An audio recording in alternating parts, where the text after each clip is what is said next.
Être reconnu par ses pairs, c'est déjà énorme. Mais être consacré par l'un des plus grands joueurs de tous les temps, c'est tout simplement unique. Ce lundi soir, Ousmane Dembélé a écrit l'histoire du football en devenant le 6e Français à remporter le Ballon d'Or. Un sacre qui vient récompenser une saison exceptionnelle avec le Paris Saint-Germain, mais aussi une carrière faite de haut, de bas, de critiques et de résilience.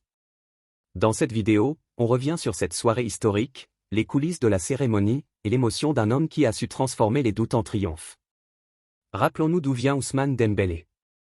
Formé à Rennes, révélé très tôt par son explosivité et son talent brut, il a rapidement attiré l'attention des plus grands clubs européens. Dortmund a été le premier à croire en lui, avant que le FC Barcelone ne casse sa tirelire en 2017, déboursant plus de 100 millions d'euros pour en faire le successeur de Neymar. Mais à Barcelone, tout n'a pas été simple. Blessures à répétition, critiques de la presse, doutes des supporters. Dembélé a longtemps été considéré comme un joueur fragile, inconstant, incapable de franchir le cap, pourtant, il a tenu bon. Année après année, il a travaillé, progressé, et surtout, il n'a jamais cessé de croire en son potentiel. Son transfert au Paris Saint-Germain a été un tournant.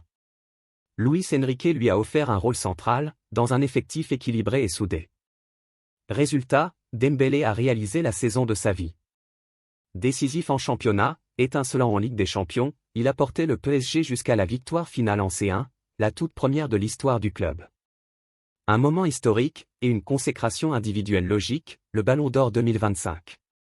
Le monde du football n'a pas tardé à réagir. Kylian Mbappé, son coéquipier et ami, a été l'un des premiers à féliciter son « frère » sur Instagram, « C'est les émotions mon frère. Tu mérites X 1000. » Mais le message le plus marquant est venu d'un certain Lionel Messi. L'homme aux 8 ballons d'or, l'ancien coéquipier de Dembélé au Barça, a écrit « Grandou. Félicitations, je suis très heureux pour vous.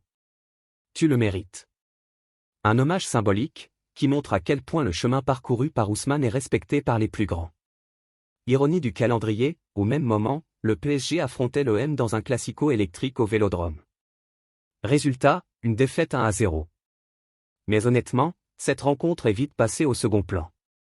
Dès le coup de sifflet final, les joueurs ont tous tourné leur regard vers Paris et la cérémonie.